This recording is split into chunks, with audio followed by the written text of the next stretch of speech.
My name is Fiona. I lost my dad now 13 years ago. My dad was 71, fit and well. I'd seen him the night before. He'd been playing cricket in the garden with my son, and then the next morning we got a call saying he'd died overnight. I obviously did have a good relationship with my dad, but I didn't realise how good my relationship was. And after losing my dad, things just never were the same. And I thought this was part of a grieving process, and in time things would get easier, but they didn't. And I just started to exist, really. Didn't look forward to doing anything. If I had a spare minute, I'd sleep. That was my way of shutting down. I functioned as I had 3 young children at the time, and I did what was needed to be done, but nothing was done with enjoyment. It was just a means to an end: get them to school, pick them up, walk the dogs.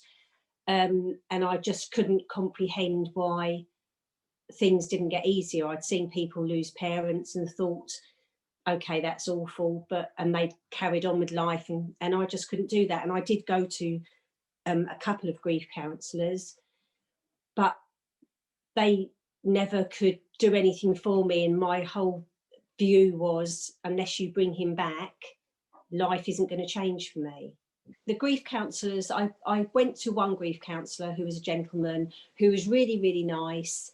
I didn't feel that I had a rapport with him at all. He said to me to cuddle a cushion on his settee if I felt lonely, and I just felt very uncomfortable, and it just wasn't for me. And I then was recommended another grief counsellor from a friend, and I went and saw the lady, who I really liked. And we went through many things. We went through my childhood. We went through many things. And she just said, grief can affect different people. It can go on for a long time. It can go on for a short time. You will get there, but you just need to keep carrying on. You know, you need to try and do things. There was never any, I always expected to have tools. Everyone used to say to me, you need tools. They'll give you tools to be able to deal with certain situations. But I just felt that as much as I used to like going to her, I used to feel it was a real chore, because I used to feel absolutely shattered afterwards and want to sleep the rest of the day. But I never felt we ever got past a point where things ever looked better for me. As much as she was really nice, I never felt, I felt that I could have gone to her for the rest of my life and nothing would change. And my whole attitude still was, unless you bring my dad back, I'm never going to be functioning and being a normal person. You know, I never enjoyed doing things. Obviously, there were moments which were good, but I always had that guilt that I shouldn't be happy. But then I knew he would want me to be happy, so I was sort of fighting with myself, really. But yeah, she was a lovely lady, but I just never felt that I ever got past a certain point with her. I obviously carried on being, the grief was still with me, and I do think over time it got worse, because I got myself into situations that I didn't want to go out. I even tried to avoid shopping. I'd ask my husband to go, because I'd say I'd be busy doing something else. I just did not want to see people. I just wanted literally to lie in my bed and do nothing. And I can remember my children saying to me that, my middle one used to say to me, if ever we wondered where you were, we'd go up in your bedroom and you were in your bed. She said, you just were there, which obviously upsets me, because that's awful for them. But that was my sort of sanctuary, I think. I don't know why, but that was my sanctuary. Anyhow, so it carried on for about 10 years. And I sort of kept on looking into grief, because I truly didn't understand how it was just me. I felt it was just me. My husband lost his father. He was obviously upset, but he carried on and functioned and did things. And then I started Googling grief. And I just I sort of stumbled into complicated grief with a lady who I can't remember her name now, who was in America, who'd done the study on it and was lecturing on it. So I emailed her secretary and asked her about it, and she said, I can't remember now, she said it was something like a 16-week course, and obviously they're in the States, but she recommended me someone in Ireland, and she said, Yeah, so I was obviously in the UK, couldn't have gone to America, found somebody in Ireland, and I actually even thought if I needed to go over to Ireland for 6 months, then I probably needed to do that. I was at a stage in my life where I thought I really do need to try and sort myself out. And then luckily, I had a lady who replied to me who said she can do it online, and that's where it started. But still, in the back of my head, I still believed that nothing would change. But I had to try and do it for the sake of myself, my husband, my children, my family. But I didn't believe that things would change. Definitely not. So I committed to the 16 weeks. I, in my heart of hearts, didn't think that anything was going to change, but I realised that I've been so miserable for so long that I needed to do something for myself, for my family, for my husband. So I committed to the 16 weeks with the view that unless this person can bring my dad back, nothing's going to change. But obviously I needed to at least try, because I realised that obviously the way I wasn't right and wasn't good and wasn't healthy for me or for my family. The process took me to places where I really didn't want to go, places that I had shelved and put at the back of a cupboard for a long time, and places that I just did not want to talk about, look at, even go close to. And at the time I sort of couldn't quite understand why that was necessary, but obviously further down the road I realised that it was necessary, and also I'd built up a very big thing that I couldn't do it. But when I actually approached the subject or the areas that I didn't want to, they actually weren't as bad, not even half as bad as I thought they would be for me. I used to dread the crying and feeling so exhausted afterwards, and those places used to make me feel exhausted. But then when I went to them, it wasn't as bad as I really imagined. I think I'd built it up a lot more in my head that actually how bad they were going to be for me. Yeah. When I used to listen to recordings of myself, it was like it was a different person. And once I'd listened to them and let the grief come in to me rather than resist it, things, I don't even understand how, sort of became easier for me. And it wasn't such a big deal. If I spoke about my dad, it was nice. It started to be a nice process of speaking about him rather than dreading getting upset and talking about him.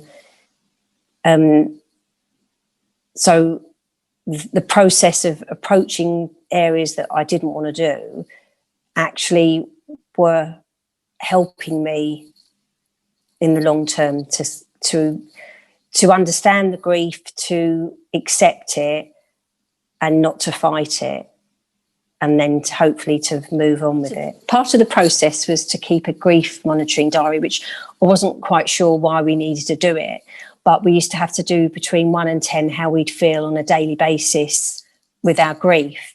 And in my head, if ever I was asked, I would always say 9 or 10 every day. And then I realised when I actually wrote my grief diary on a day-to-day basis, it was never 9 or 10. It was normally maybe 5, 6, 7, maybe on a really bad day, 8. But it was never the 9 and 10 that I always had in my head that it was. And it made me realise that some days I actually had nice days, maybe not for the whole day, but for part of the day, there was no grief at all. I was just in the moment, having a nice time doing something, whereas I'd built up this thing that it was 24/7 and I was always unhappy and there was never any good things in a day. So initially I had to do a recording and speak in the present as if my dad had just died and go through the process of what happened when we heard my reaction. And that was really, really hard for me because that was calling back everything that I didn't want to face. And it took a toll on me, as in I was absolutely shattered. And then I'd have to listen to it on a daily basis. And initially I dreaded listening to it. But in time, it got easier and easier, and it's sort of settled with me. I could hear it and not get so upset. And if I did get upset, then my therapist used to say to me, "You're allowed to, it's acceptable." And I'd hear a voice saying to me, "It's okay, you can be upset." But I wouldn't be upset the whole time. I could pull myself away from it, which is something I'd learned. Whereas before, I just dwell and go in a downward spiral and just carrying on being upset. Whereas at some point, I can bring myself back now and not get that upset. Any memories of my dad initially, even if they were nice memories, would just really upset me, and I wouldn't want to even contemplate listening to them, thinking about them. And obviously if the phone went, I used to immediately panic, because the phone was when obviously we got the call to say my dad had died, and I think that was obviously part of it. But I find in time, and even now, 9 out of 10 times my memories of my dad now, I smile, and they're actually really nice memories, and I enjoy them and laugh about them.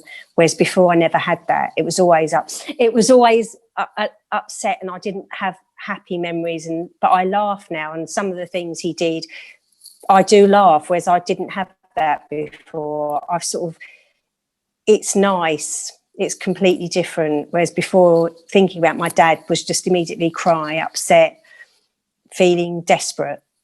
And now it's, as I say, 9 out of 10 times, it's really nice and really good. And I can speak about him. I speak to him about my kids more. I speak to him about my husband more. And I can laugh about him, whereas before I couldn't do that. Part of it was accepting the grief and dealing with it, but also understanding that I have got a future, there's good things to come. And one thing that I did, or my therapist said, was to go in the garden and grow plants. And I've got 2 avocado plants that have grown like Billio.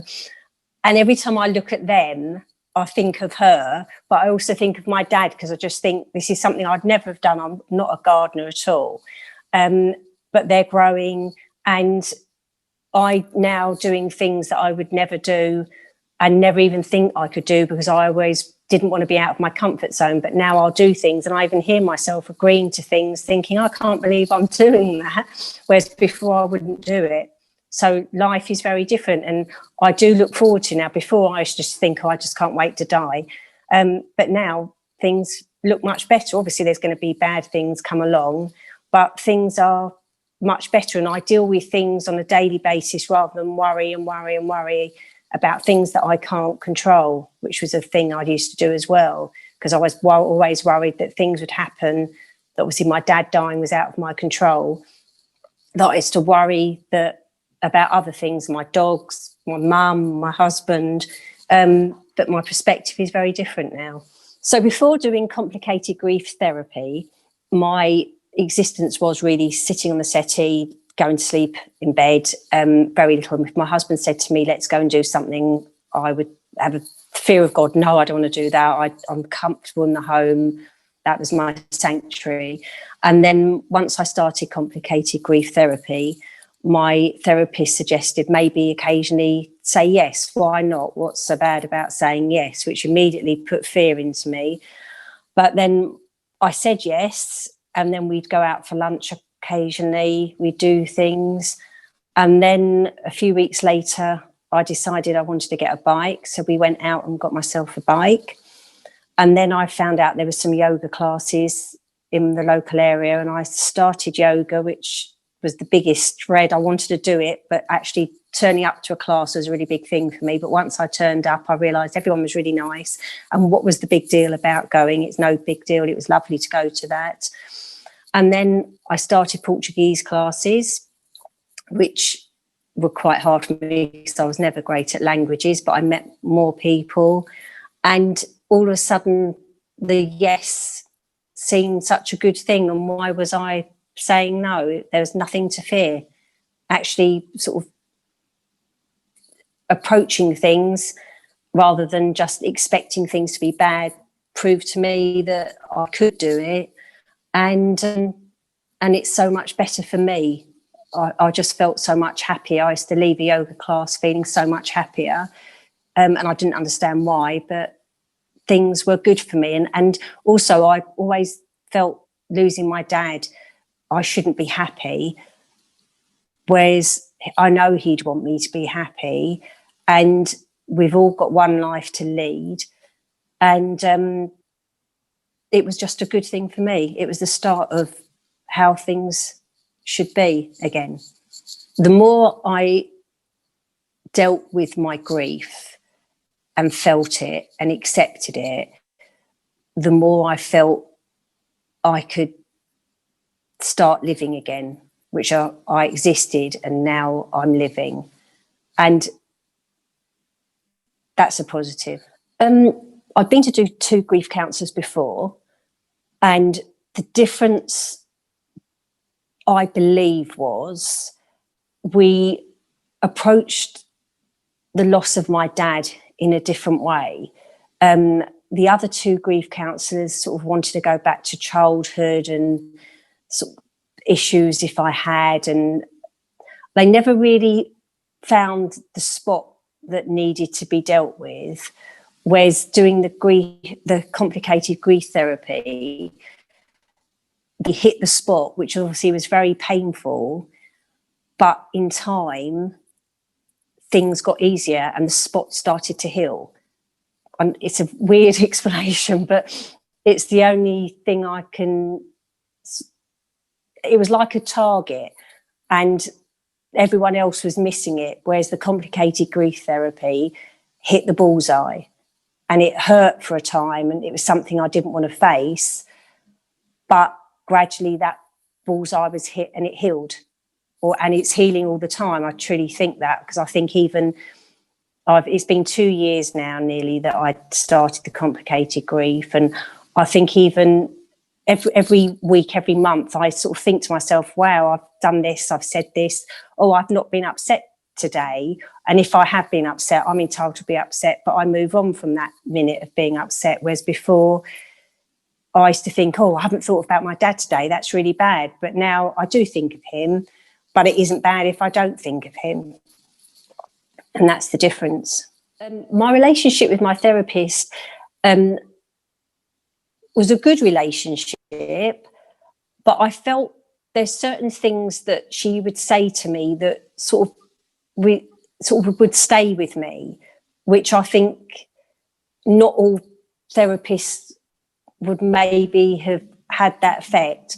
But I even now can hear her voice when I do certain things or if I think certain things. And also I felt that she didn't push me, but I felt I got to a stage with our relationship that I had to trust her. So I was obliged to go to places where I didn't want to go. And maybe if I hadn't had that relationship with her, I'd have just said no. But I did feel obliged, but not pressured. But I sort of trusted her enough to approach things that I thought I couldn't approach. And that's the difference. Whereas maybe if I hadn't had the rapport with somebody else, I'd have not trusted them, and I wouldn't have maybe gone to the places, and therefore I wouldn't be where I am today. Because probably I started to notice very, very, very small steps. I'm not saying anything, it wasn't a eureka moment, but I started to notice that things were starting to slightly get better for me. Even things like, I think I trusted her because she told me that if I said yes, it wouldn't be that bad. And actually she was right.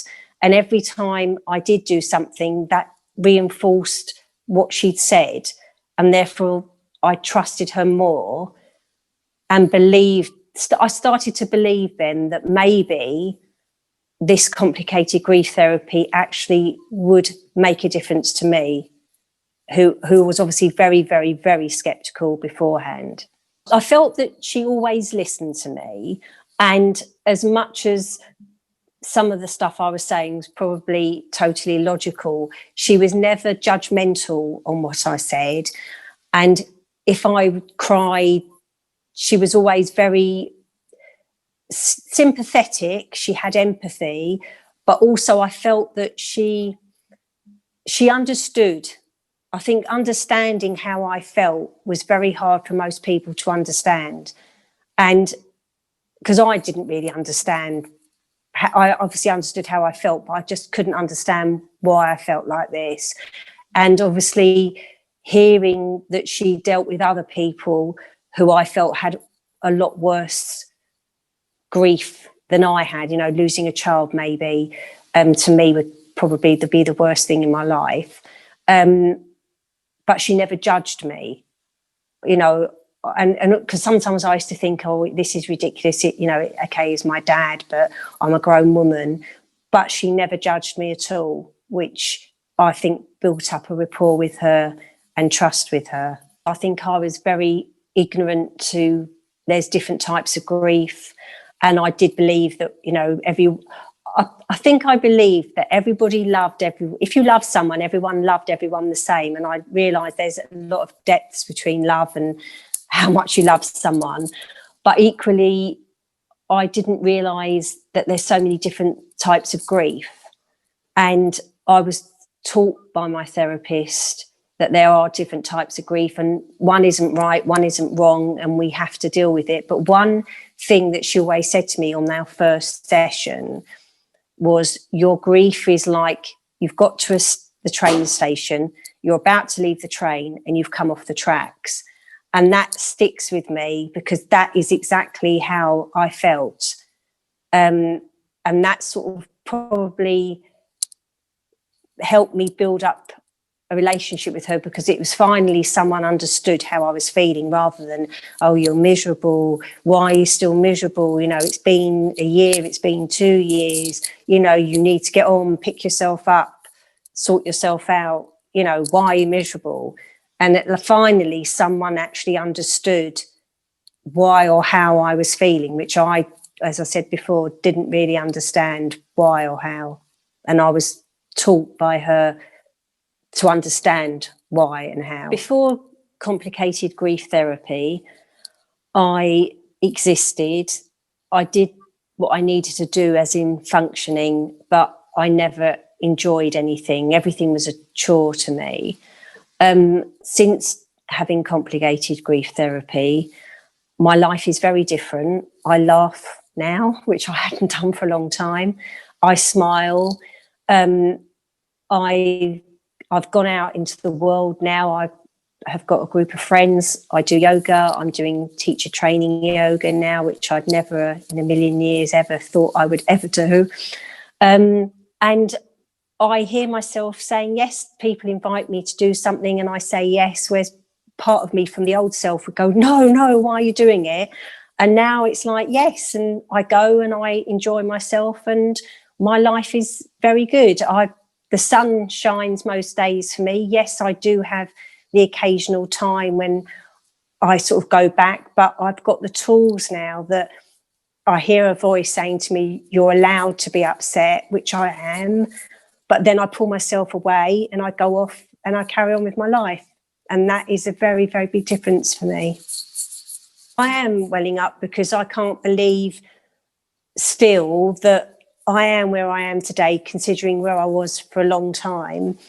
And all I would say is I would highly recommend it, because I was probably the most skeptical person to ever do it. But I literally just got to the end of the road where I realised I needed to do something, but never in a million years would I think that I would get through that process and get back to being me, which I couldn't even remember who me was. But I'm finally finding myself on a daily basis who I am. I'd like to say that, but having the complicated grief that I had, part of me thought I wasn't worthy maybe of being happy again. And we are all worthy of that, and we all are decent people. And I know that our loved ones wouldn't want us to be upset. I'm getting upset now. And that is a big thing, because lives are really short and, you know, we need to make the most of our lives, and we want to be happy, and we're entitled to be happy. We're not bad people. Yeah, so if you are listening to this, there's definitely hope. I really sort of regret now, obviously having 10 years of being really miserable, but that was the process. But I'm here now, I'm live and well and enjoying life. And, you know, definitely it's the way forward. You know, you will get there slowly but surely. Don't expect it to happen overnight. It is a long process, and times you'll think, why am I doing this? It's not any better, but you really will get there. And it's an ongoing thing. As I say, I did it 2 years ago, and every day I just feel that bit better. I do more things.